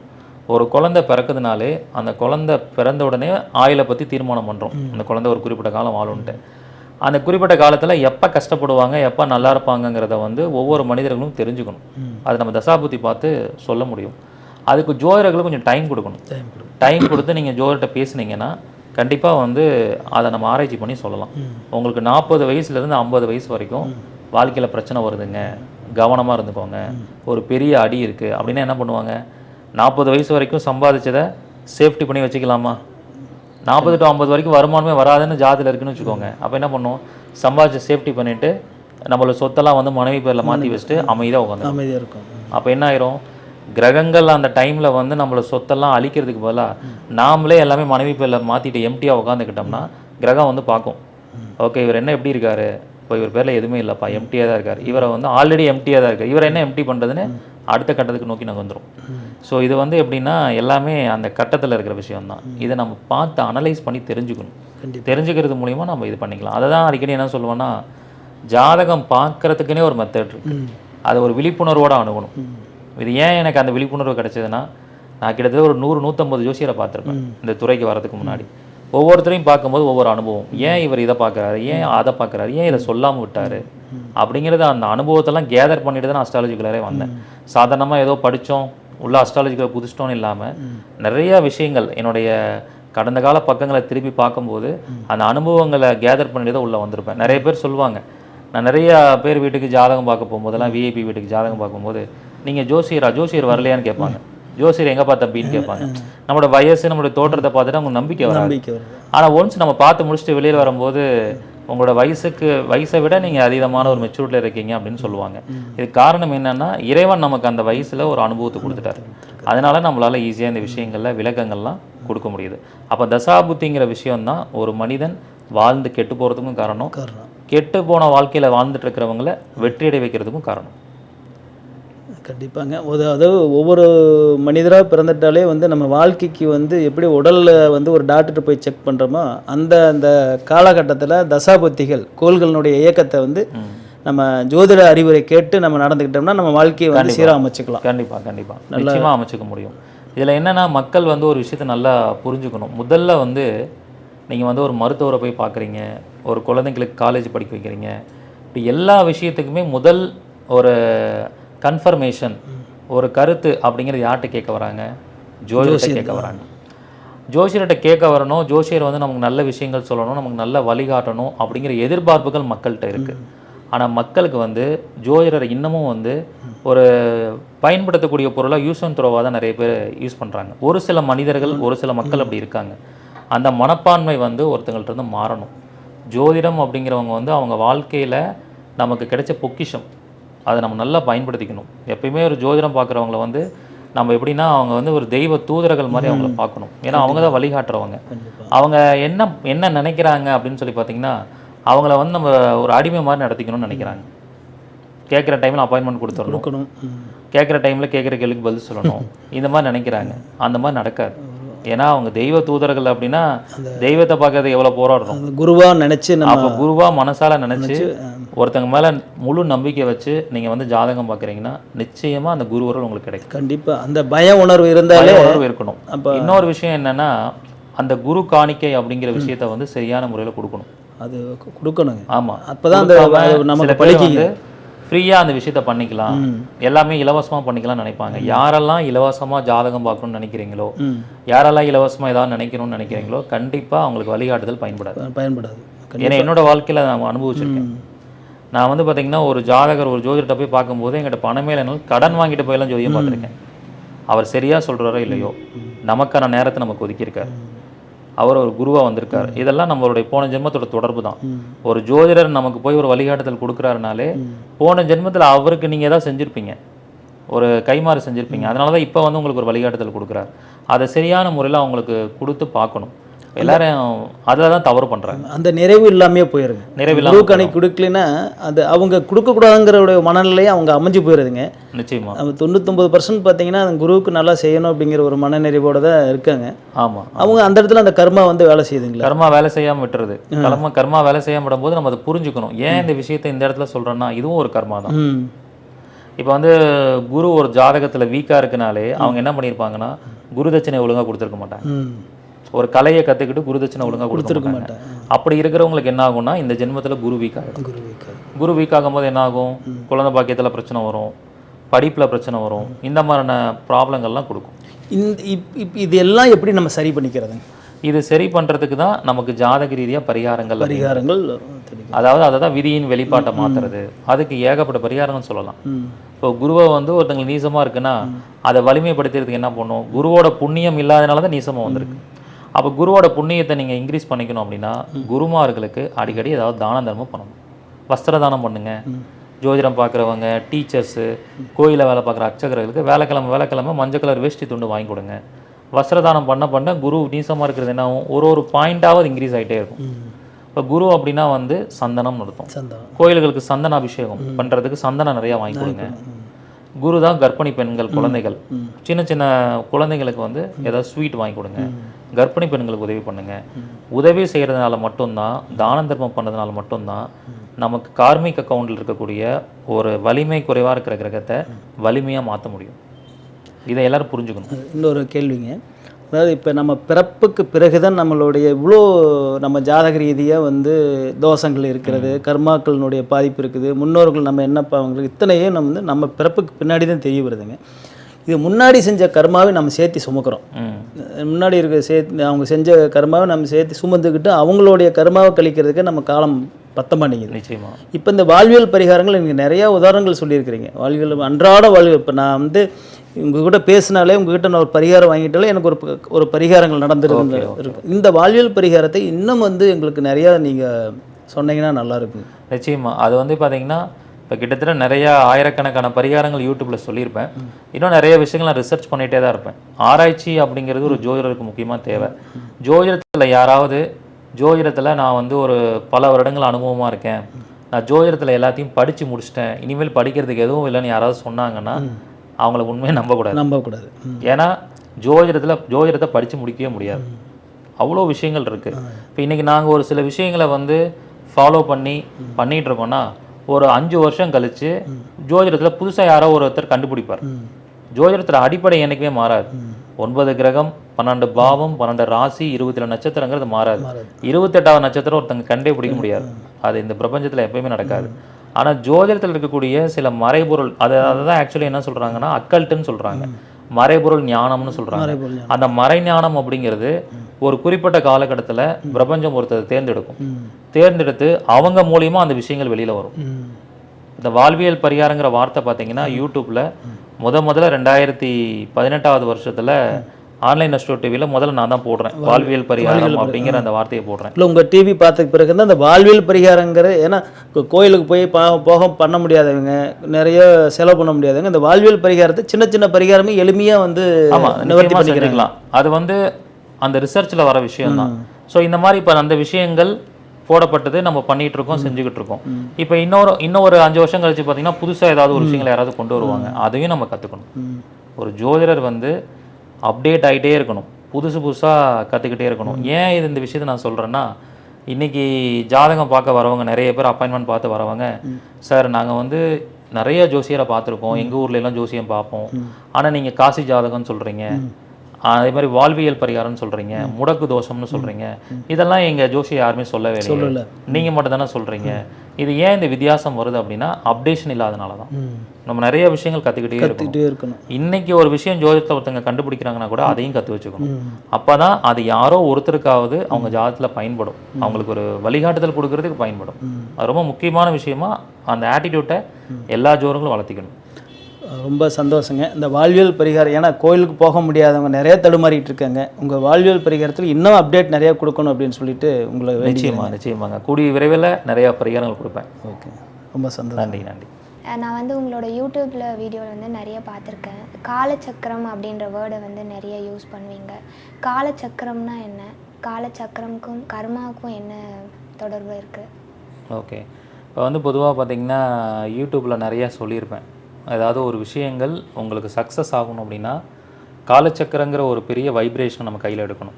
ஃபார் எக்ஸாம்பிள், இப்போ நீங்கள் ஒரு படிக்கக்கூடிய பொண்ணாக இருக்கீங்க, 3rd இயர் படிச்சுட்ருக்கீங்க, உங்களுக்கு கேம்பஸில் நிறையா கம்பெனிஸ் வருது, நீங்கள் வந்து வேலை கிடைக்கணும்னு நினைக்கிறீங்கன்னா உங்களுக்கு நான் என்ன பரிகாரம் காலச்சக்கர ரீதியாக சொல்லுவேன்னா, கேம்பஸில் யார் செலக்ட் ஆகுறாங்களோ அவங்கள போய் அடிக்கடி சந்திங்க, அவங்கள அதிகமாக போய் பாருங்கள் அப்படிங்கிறத நான் சொல்லுவேன். இது எல்லாமே ஒரு பிரபஞ்ச வைப்ரேஷன்ஸ் அப்படின்னு சொல்கிறது. என்ன காரணம்னா, அவங்க போய் கேம்பஸில் செலக்ட் ஆகுறாங்கன்னா அப்போ அவங்க ஜாதகத்தில் கேம்பஸில் செலக்ட் ஆகிற அமைப்பு இருக்கும்ல, நமக்கு ஒரு வேளை அந்த அமைப்பை வந்து குறைவாக இருக்கலாம். அப்போ அந்த எனர்ஜி நீங்கள் பூஸ்டப் பண்ணிக்கணும். அப்போ என்ன ஆகும், அந்த மாதிரி வெற்றி பெற்றவர்களுடைய கர்மா உங்களுக்கு ட்ரான்ஸ்ஃபர் ஆகும். ஸோ அதுக்காக தான் அந்த காலச்சக்கரம் அப்படிங்கிற விஷயத்தை நான் இயக்க சொல்கிறேன். இது படிப்புக்கோ வேலைக்காக மட்டும் இல்லை, இந்த பிரபஞ்சத்தில் எந்த ஒரு விஷயத்துக்குமே நீங்கள் காலச்சக்கரத்தை இயக்கணும். இன்றைக்கி இருக்கக்கூடிய பெரிய பெரிய செலிப்ரிட்டிஸ்லேருந்து எல்லாருமே இந்த காலச்சக்கரத்தை தான் வந்து அவங்க வாழ்க்கையில் பயன்படுத்தி மிகப்பெரிய வெற்றி அடைகிறாங்க. நீங்கள் வேணால் பாருங்கள், ஒரு பெரிய நடிகர் இருக்காங்கன்னா அந்த நடிகரை யார் போய் அதிகமாக சந்திக்கிறாங்களோ, அந்த நடிகர் கூடவே யார் பயணிக்கிறாங்களோ, அந்த நடிகர் வீட்டுக்கு பக்கத்தில் யார் வசிச்சிருக்காங்களோ, அதே மாதிரி அவங்கள மாதிரியே யார் ரெசபலன்ஸில் வராங்களோ அவங்க தான் பின்னாடி ஒரு பெரிய ஆக்டராக வராங்க. அரசியலும் அதே மாதிரி தான். ஸோ இந்த மாதிரி எந்த ஒரு விஷயத்துக்குமே வந்து காலச்சக்கரம் அப்படிங்கிற ஒரு வைப்ரேஷன் வந்து மிகப்பெரிய லெவலில் வேலை செய்யும். நான் அதனால தான் சொல்லுவேன், இப்போ நிறைய பேர் வெளிநாடு போகிறதுக்கு முயற்சி பண்ணுவாங்க, வெளிநாடு போகிறதுக்கு விசாவே கிடைக்கலன்னு சொல்லுவாங்க. அப்போ நான் என்ன சொல்லுவேன்னா, ஜாதக ரீதியாக பார்க்கும் பொழுது உங்களுக்கு காலச்சக்கரத்தை இயக்கணும்னு சொல்லுவேன். அப்போ வெளிநாடு யார் போயிருக்காங்களோ, ஆல்ரெடி விசா யார் கிடச்சிருக்கோ அவங்கள போய் அதிகமாக சந்திச்சுட்டு வாங்க அப்படின்னு சொல்லுவேன். அதேமாதிரி நிறையா வெளிநாட்டு தூதரகங்கள் இருக்கும், எம்பசின்னு சொல்லுவாங்க. ஸோ அந்த எம்பசிக்கு அடிக்கடி போயிட்டு வாங்கன்னு சொல்லுவேன். அப்போ அதனுடைய விஷயங்களை நம்ம ஆக்டிவேட் பண்ணிகிட்டே இருந்தோம்னா காலச்சக்கரத்தின்படி நமக்கு என்ன ஆகும்னா பாசிட்டிவான விஷயங்கள் வந்து நமக்கு நடக்கும். இது வந்து நிறையா என்னோடய வாழ்க்கையிலே நிறையா நடந்திருக்கு. ஸோ அதனால தான் இதை வந்து நிறைய பேருக்கு நான் இந்த விஷயத்தை ரொம்ப அறிவுறுத்தி சொல்கிறதுக்கான காரணம். இந்த இடத்துல நீங்கள் ஒரு கேள்வி கேட்கலாம். என்ன கேள்வினா, சார் இப்போ காலச்சக்கரம் அப்படிங்கிறத வந்து இப்படி செய்யும்போது எல்லாருக்கும் நடந்துடும்னா, நீங்கள் முன்னாடி ஒரு கேள்வி கேட்டீங்க, இந்த மாதிரி நான் விருப்பப்பட்ட விஷயத்து மூலிமா அச்சீவ் பண்ண முடியுமா? அப்போ நான் அக்ரிகல்ச்சர் படிக்கணும்னு ஆசைப்பட்டேன், அக்ரி படித்தவங்களை போய் நான் மீட் பண்ணிகிட்டே இருந்தால் நான் வந்து அக்ரி படிச்சிருக்கலாம்ல அப்படின்னு நீங்கள் கேட்கலாம். பட் இது ஒரு கண்டிஷன் இருக்குது. என்ன கண்டிஷன்னா, காலச்சக்கரத்தை இயக்கிறதுக்கு முன்னாடி நம்ம கர்மா என்னங்கிறது தெரிஞ்சுக்கிட்டு, நமக்கான குடுப்பினை என்ன, பிராப்தம் என்னன்னு தெரிஞ்சுக்கிட்டு, அதுக்கப்புறம் அதை சார்ந்த காலச்சக்கர நபர்களை போய் சந்திக்க உங்களுக்கு வெற்றி கிடைக்கும். நம்முடைய குடுப்பனைக்கு எதிராக இருக்கக்கூடிய காலச்சக்கரத்தை இயக்கணும்னா வேலை செய்யாது. நம்ம குடுப்பனையோடு இருக்கக்கூடிய விஷயத்தை ஆக்டிவேட் பண்ணணும். அதாவது எப்படின்னா, கவர்மெண்ட் ஜாப் கிடைக்கணுங்கிற அமைப்பு இருக்கிறவங்க கவர்மெண்ட் ஜாப் கிடைச்சவங்களை போய் அடிக்கடி சந்திச்சுட்டே இருந்தால் நிச்சயமாக கிடைச்சிரும். கவர்மெண்ட் ஜாப்பே கிடைக்காதுன்னு இருக்கும் ஜாதகத்தில், பிராப்தமே இருக்கும், இல்லாமல் இருக்கும். அவங்க போய் எத்தனை அரசு வேலை ஊழியர்களை சந்தித்தாலும் அவங்களுக்கு காலச்சக்கரம் வேலை செய்யாது. அப்போ ஜாதகத்தில் இருக்கக்கூடிய கர்மா என்ன, குடுப்பினை என்ன அப்படிங்கிறத தெரிஞ்சுக்கிட்டு அதுக்கப்புறம் காலச்சக்கரத்தை கையில் எடுத்தாங்கன்னா நிச்சயமாக சக்ஸஸ் ஆகிடலாம். Okay sir, thank you. இந்த கர்மாவும் காலச்சக்கரத்தை பற்றியும் நல்லா எக்ஸ்பிளைன் பண்ணிங்க. அடுத்த கொஷின் என்னென்னு பார்த்தோன்னா, இப்போ நாமக்கல் ஸ்டேட்டில் வந்துட்டு நிறைய ஸ்டூடெண்ட்ஸ் வந்து ஃபஸ்ட் பிளேஸில் வராங்க, ஸ்டேட் ப்ளஸ் 2 வாங்குறாங்க. அதுக்கு என்ன காரணமாக இருக்கும்? ஒரு இடத்த பொறுத்து வைப்ரேஷன் வந்து மாறுமா? இப்போ மற்ற ஸ்டேட்டில் இருக்கிறவங்க நாமக்கல்லில் தான் வந்து படிக்கணுமா, இல்லை அங்கேயே இருந்து அவங்க காலச்சக்கரத்தை ஆக்டிவேட் பண்ணுறதுக்கு என்ன பண்ணணும்? ஓகே. அதாவது வந்து பார்த்திங்கன்னா, இதுக்கு பேர் வந்து பிளேஸ் காலச்சக்கரம் அப்படின்னு சொல்லுவோம். இன்னொரு வழியில் சொல்ல போனால் பிளேஸ் கர்மா அப்படின்ட்டுருக்கு. எப்பயுமே வந்து நம்மளுடைய முன்னோர்கள் காலத்துலேருந்து ஒரு குறிப்பிட்ட இடத்திற்கு சில வைப்ரேஷன் உருவாகிருக்கும். அங்கே வந்து சில வெற்றியாளர்கள் வாழ்ந்திருப்பாங்க. அதை வந்து பேட்டர்ன் அஸ்ட்ராலஜின்னு சொல்லுவோம். சில பேட்டர்ன்ஸ் இருக்கும், அதை பொறுத்து அங்கே ஒரு கர்மா உருவாகிருக்கும். அப்படி பார்த்தீங்கன்னா, கடந்த ஒரு 25 வருடமாகவே நான் படிக்கிற காலம், நான் வந்து 10th முடிக்கிச்சு, இப்போ கிட்டத்தட்ட ஒரு 15 வருஷம் ஆயிடுச்சு. ஸோ இந்த காலகட்டத்திலேருந்து பார்த்திங்கன்னா, நாமக்கல்லில் தான் வந்து அதிகமாக வந்து ஸ்டேட் ஃபஸ்ட் வாங்குறாங்க. தமிழ்நாட்டில் நிறைய மாவட்டங்கள் இருந்தாலும் நாமக்கல் மாவட்டத்தில் இயங்கிட்டு இருக்கக்கூடிய பள்ளிகள் தான் வந்து அதிகமாக என்ன ஆகுது, ஸ்டேட் ஃபஸ்ட் வாங்குறாங்க. அப்போ இங்கே ஒரு கர்மா இருக்குது அப்படின்னு சொல்கிறோம். இதுக்கு பேர் பிளேஸ் கர்மா அப்படிங்கிற விஷயம் சொல்கிறோம். அப்போ அந்த பிளேஸ் கர்மாவை ஆக்டிவேட் பண்ணுறவங்க இங்கே வந்து படிக்கும்போது யாருக்கெல்லாம் ஸ்டேட் ஃபஸ்ட் வாங்கணும்னு ஆசை இருக்கோ அவங்க ஊரில் படிக்கிறதுக்கு பதிலாக நாமக்கல்லில் வந்து படித்தாங்கன்னா நிச்சயமாக அவங்களுக்கு வந்து ஒரு சக்ஸஸ் கிடைக்கும். அதை பிளேஸ் கர்மா மூலிமா ஆக்டிவேட் ஆகும். அதுக்குன்னு நான் எல்லாரையும் நாமக்கல் வந்து படிக்கணும்னு சொல்ல மாட்டேன். அவங்க ஊரில் படிக்கிறவங்க அங்கேருந்தே ஸ்டேட் ஃபஸ்ட் வாங்கணும், இல்லை நல்ல படிப்பில் நல்லா வரணும் அப்படின்னா அடிக்கடி நாமக்கலுக்கு வந்துட்டு போகணும். அடிக்கடி நாமக்கல் ஏரியாவுக்கு வந்து சும்மா நாமக்கல் ஏரியாவில் இருக்கிற ஸ்கூல்ஸை விசிட் பண்ணிட்டு போனாலே அந்த கர்மாவை அவங்க ரிசீவ் பண்ணிக்க முடியும். இப்படி ஒவ்வொரு வைப்ரேஷன்ஸ் ஒவ்வொரு ஊருக்கு இருக்குது. இப்போ நீங்கள் பார்த்தீங்கன்னா, இப்போ திருப்பூர் மாவட்டம் எடுத்துக்கோங்க. திருப்பூரில் ஃபுல்லாக என்ன, டெக்ஸ்டைலாக பனியன் இதெல்லாம் தயார் பண்ணுறாங்க. ஃபுல்லாகவே வந்து ஜவுளி சம்மந்தமான விஷயங்கள் தான் அங்கே அதிகமாக இருக்குது. அப்போ ஒரு ஊரில் ஒருத்தங்க ஜவுளி வியாபாரம் பண்ணுறாங்க, ஜவுளி துறையில் பெரிய சக்ஸஸ் ஆகணும்னா அவங்க அடிக்கடி திருப்பூர் போயிட்டு வந்தால் தான் ஜவுளி துறையில் சக்ஸஸ் ஆக முடியும். அப்போ அந்த ஊரில் ஒரு வைப்ரேஷன் இருக்குது. அந்த வைப்ரேஷனை போய் நம்ம ரிசீவ் பண்ணிக்கணும். அதுக்கு பேர் தான் பிளேஸ் காலச்சக்கரம்னு சொல்கிறது. இந்த மாதிரி ஒவ்வொரு விஷயத்துக்குமே ஒரு காலச்சக்கரம் இருக்குது. இப்போ ஜோதிடம், நாங்களாம் இப்போ ஜோதிடர்களாக இருக்கோம். இப்போ ஜோதிடம் நிறைய ஊரில் ஜோதிடர்கள் பார்க்குறாங்க, ஜோதிடம் படிச்சுக்கிட்டு இருக்காங்க. இப்போ உங்களை மாதிரி யங்ஸ்டர் கூட இப்போ என்னோடய கிளாஸில் நிறைய பேர் படிக்கிறாங்க. ஸ்கூல் படிக்கிறவங்கலேருந்து காலேஜ் படிக்கிறவங்க வரைக்கும் நிறைய பேர் படிச்சுட்டு இருக்காங்க. அவங்களுக்குலாம் என்னென்ன அட்வைஸ் பண்ணுவோன்னா, நீங்கள் ஜோதிடத்துறையில் மிகப்பெரிய லெவலில் ஜெயிக்கணும் அப்படின்னா அதுக்கான காலச்சக்கரம் வந்து அதுவும் நாமக்கல் மாவட்டத்தில், குறிப்பாக ஈரோடு, பள்ளிப்பாளையம் இந்த மாதிரியான ஏரியாவில் தான் அவருடைய காலச்சக்கரம் அதிகமாக இருக்குது. ஏன்னா அங்கே தான் நிறையா வெற்றி பெற்ற ஜோதிடர்கள் இருக்காங்க. அந்த ஜோதிட மீட்டிங்ஸ் அதிகமாக நடக்குது, அந்த கருத்தரங்கள் அதிகமாக நடக்குது. அப்போ அந்த கர்மா அங்கே தான் வேலை செய்யுது. அப்போ அங்கே அதிகமாக அவங்க வந்து என்ன பண்ணணும், வந்துட்டு போகணும், விசிட் பண்ணால் ஜோதிடத்தை ஜெயிக்க முடியும். இப்படி ஒவ்வொரு விஷயங்களையுமே வந்து நம்ம அந்த பிளேஸ் கர்மாவால் நம்ம ஈஸியாக அச்சீவ் பண்ண முடியும். இப்போ நிறையா பாருங்கள், நீங்கள் வந்து இப்போ டி நகரில் பார்த்தீங்கன்னா வரிசையாக நகை கடையாக இருக்கும். ஏன் வந்து நகை கடையை அங்கே வைக்காமல் குரோம்பேட்டில் போய் வைக்கலாம்ல, இல்லை எங்கேயாவது சிட்டியோட அவுட்டில் செங்கல்பட்டில் போய் ஃபுல்லாக நகை கடை ஓப்பன் பண்ணலாம்ல. புதுசாக ஒரு நகை கடை வந்தாலும் எங்கே வருது, டி நகர்லேயே தான் வருது. அப்போ நம்ம கூட யோசிப்போம், இத்தனை நகை கடை வச்சுருக்காங்க, மக்கள் வந்து ஏதாவது ஒரு கடைக்கு தானே போவாங்க, எல்லா கடைக்கும் போக முடியாதுன்னு. ஆனால் அங்கே எல்லா கடைக்கும் மக்கள் போகிறாங்கல்ல, எல்லாருக்கும் வியாபாரம் நடந்துட்டு தான் இருக்குது. என்ன காரணம்னா அங்கே இருக்கக்கூடிய எனர்ஜி ஒரு பர்டிகுலர் கிரகத்தோட கதிர்வீச்சு இருக்கும். இப்போ டி நகர் அப்படின்னா சுக்கிரனோட கதிர்வீச்சு அதிகமாக இருக்கும். அதனால் வந்து அவங்களுக்கு அந்த இடத்துல போய் ஒரு கடை போட்டாங்கன்னா ஜெயிக்கிறாங்க. அப்போ நம்ம ஒரு தொழிலில் ஆரம்பித்து ஜெயிக்கணும்னா எங்கே அந்த தொழில் வெற்றி அடைஞ்சிக்கிட்டு இருக்கோ அந்த இடத்துல போய் தான் நம்ம தொழில் ஆரம்பிக்கணும். நாம் நினைப்போம், என்ன நினைப்போம்னா, ஒரு ஹோட்டலே ஆரம்பிக்கிறோன்னா, இப்போ அங்கே ஒரு 4 ஹோட்டல் இருக்குப்பா, ஏற்கனவே ஃபேமஸாக ஓடிக்கிட்டு இருக்கு, இங்கே போய் நம்ம ஒரு ஹோட்டல் ஆரம்பித்தா நம்ம ஹோட்டலுக்கு யாருமே வரமாட்டாங்கன்னு நினைப்போம். ஆனால் அது தவறான முடிவு. நம்ம என்ன பண்ணணும், எங்கே ஃபேமஸான ஹோட்டல் இருக்கோ அதுக்கு பக்கத்தில் தான் ஹோட்டல் ஆரம்பிக்கணும். அப்போ தான் அவங்களுடைய கர்மா நமக்கு ட்ரான்ஸ்ஃபர் ஆகும். அந்த பிளேஸ் கர்மாவும் நம்ம பயன்படுத்திக்க முடியும். நீங்கள் கார் ஷோரூம்லாம் பாருங்கள், நீங்கள் ஹைவேலாம் போகும்போது பார்த்தீங்கன்னா கார் ஷோரூம் எடுத்துக்கிட்டிங்கன்னா, ஒரு ஏரியாவில் கார் ஷோரூம் ஓப்பன் பண்ணுறாங்கன்னா அது பக்கத்தில் தான் எல்லா கம்பெனியோட கார் ஷோரூமும் இருக்கும். இப்போ வந்து சென்னை வந்து ஆட்டோமொபைல் சிட்டி, நீங்கள் கேள்விப்பட்டிருப்பீங்க. சென்னையில் ஃபுல்லாக ஆட்டோமொபைல் கம்பெனிஸ் அதிகம். ஹூண்டாய் கம்பெனியோட கார் கம்பெனியோடது அங்கே தான் இருக்குது, BMW இது இருக்குது. ஸோ ஏன் சென்னையை ஆட்டோமொபைல் சிட்டியாக உருவாக்கி ஃபுல் கார் கம்பெனி அங்கே வருது, ஏன்னா அங்கே அந்த காலச்சக்கரம் உருவாகிருச்சு. அப்போ இன்னொரு புது கார் கம்பெனி வந்தாலும் தமிழ்நாட்டில் வரப்போகுதுன்னா சென்னையில் பண்ணாது சக்ஸஸ் ஆகும். இப்படி ஒரு சின்ன ஆயிரக்கணக்கான வருவாய் ஈட்டக்கூடிய பிஸ்னஸ்லேருந்து கோடிக்கணக்கான பிஸ்னஸ் பண்ணுறவங்க வரைக்கும் எல்லாருக்கும் பிளேஸ் கர்மா அப்படின்னு ஒன்று இருக்குது. அது வந்து நீங்கள் வந்து நிறையா அந்த பேட்டர்ன் சம்மந்தமாக படிக்கணும். அதுதான் உங்களை மாதிரி இருக்கக்கூடிய மாணவர்களுக்கு நான் சொல்லுவேன், சக்ஸஸ் ஆகணுமா உழைப்பு முக்கியம். உழைப்புங்கிறது இல்லாமல் சக்ஸஸ் ஆக முடியாது. உழைப்புக்கு முன்னாடி உழைப்பை எந்த துறையில் நம்ம போடணுங்கிறத ஜாதத்தை பார்த்து தெரிஞ்சுக்கணும். நாம் என்ன பண்ணுவோம், நமக்கு ஒத்தே வராத துறை, ஒத்தே வராத விஷயத்தில் என்ன பண்ணுவாங்கன்னா எல்லாருமே உழைப்பை போட்டுக்கிட்டே போவாங்க, ஜெயிக்க முடியாது. முதல்ல ஜாதத்தை பார்க்கணும், எதில் போனால் நம்ம ஜெயிக்க முடியும்னு இருக்கோ அதை முடிவு எடுத்துகிட்டு அதில் உழைப்பை போட்டுக்கிட்டே இருந்தோம்னா நிச்சயமாக ஜெயிச்சிடலாம். உங்களுக்கு செஸ்ஸில் இன்ட்ரெஸ்ட் இருக்கா? இல்லை. ஓகே. செஸ் விளையாடுறதுலாம் பார்ப்பீங்களா? பார்ப்பேன். இப்போ வந்து ரீசெண்டாக வந்து நம்மளுடைய தமிழ்நாட்டில் வந்து யார் வந்து செஸ்ஸில் நம்பர் 1 வந்தாங்க? பிரக்யான்னு ஒருத்தர் வந்தாங்க. ஸோ இந்த மாதிரி நிறைய பேர் செஸ்ஸில் சக்ஸஸ்ஃபுல்லாக வராங்க இல்லைங்களா? இவங்களுடைய பேட்டர்னை நான் எடுத்து ஆராய்ச்சி பண்ணுவேன். இப்படி எங்களுக்குன்னு ஒரு டீம் இருக்குது. இவங்கெல்லாம் வந்து என்ன பண்ணுவாங்கன்னா வெற்றியாளர்களுடைய பேட்டர்னை ஆராய்ச்சி பண்ணுவாங்க.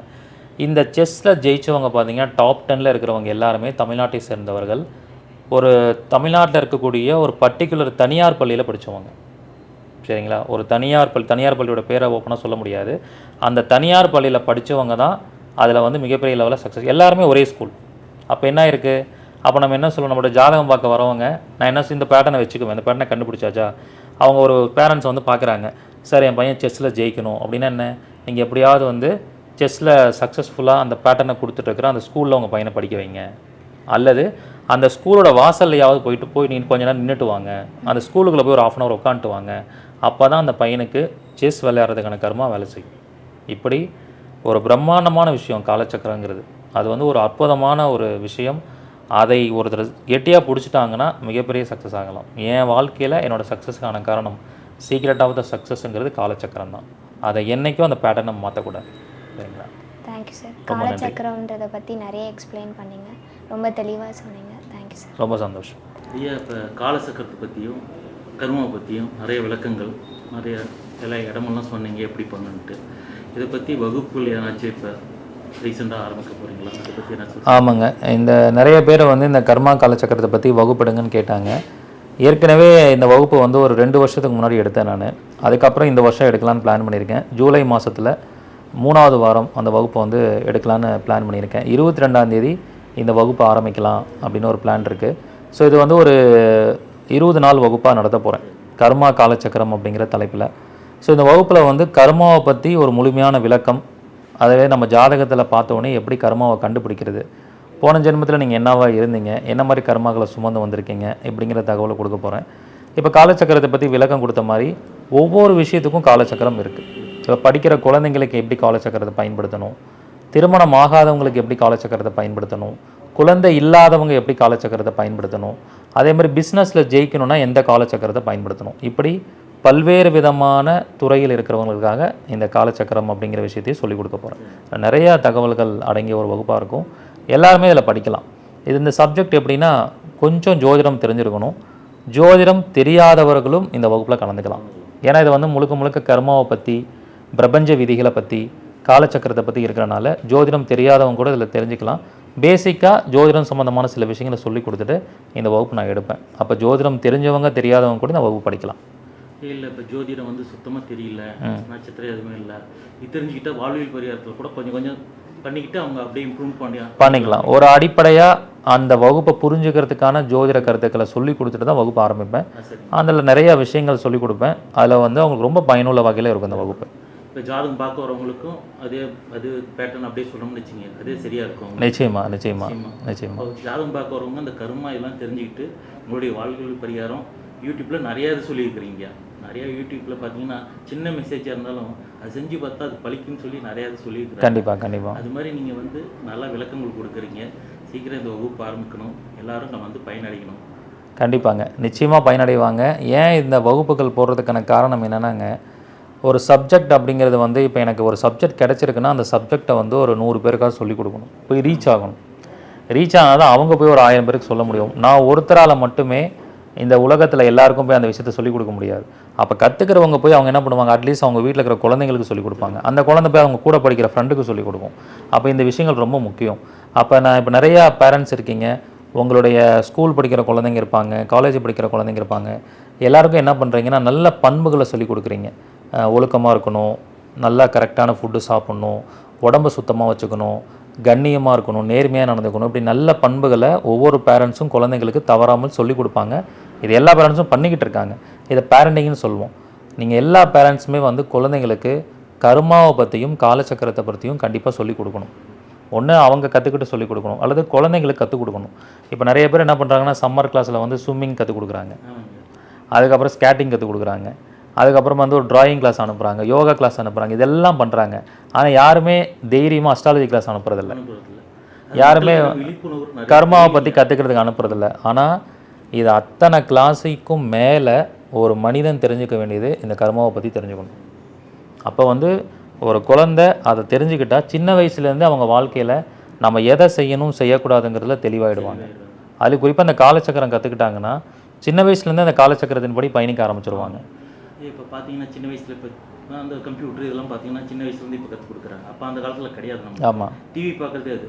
அப்போ வருங்காலத்தில் என்ன செய்யணும்னா, பெற்றோர்கள் என்ன செய்யணும்னா, கண்ணை இப்படி இருக்கணும், உங்கள் படிப்பு இப்படி தான் இருக்கும், ஒரு ஜாதகம் இப்படி தான் பார்க்கணும், அவங்களுக்கு சின்ன வயசுலேருந்து சொல்லி கொடுத்தோம்னு வச்சுங்க, நம்மள மாதிரி ஜோதிடர்களுக்கு வந்து தெரிஞ்சுக்கிட்டு அவங்களும் ஒரு கற்றுக்க ஆர்வமாக இருப்பாங்க. இது என்னன்னா நம்ம பேரண்ட்ஸ் வந்து அவங்க வழிமுறையை கொண்டு வரணும். கண்டிப்பாக அதை கொண்டு வந்தால் நம்மளுக்கு கொஞ்சம் நல்லா இருக்குங்க. ஏன்னா நீங்கள் அடிக்கடி சொல்லுவீங்க, பிரபஞ்சத்துக்கு ஒன்று கொடுத்தா தான் நம்மளுக்கு கிடைக்கும். ஆமாம், நிச்சயமாக. அதே மாதிரி நாமளும் எல்லாம் சொன்னாதாங்க நம்ம பிறந்தது கிடைக்கும். நிச்சயமாக இந்த வகுப்பு சீக்கிரம் நடத்தி எல்லாரும் மக்கள்லாம் பயன்பெறணும். ரொம்ப நன்றிங்க. புது புது இதெல்லாம் கண்டுபிடிச்சி நிறைய அதை கொடுக்குறீங்க. ரொம்ப சந்தோஷங்க, ரொம்ப நன்றி. இந்த மாதிரி ஒரு அரிய வாய்ப்பு கிடச்சி பிரபஞ்சத்திற்காக நிறையா மக்கள்லாம் வந்து நீங்கள் கேள்வி கேட்டிருந்தீங்க. எனக்கும் ரொம்ப சந்தோஷம். இந்த மாதிரி தகவல்களை ஒளிபரப்பு பண்ணுற ஆன்லைன் அஸ்ட்ரோ டிவிக்கும் மனமார்ந்த நன்றியை தெரிவிச்சுக்கிறேன். உங்கள் எல்லாருக்கும் என்னுடைய மனமார்ந்த நன்றிகள். ரொம்ப நன்றி.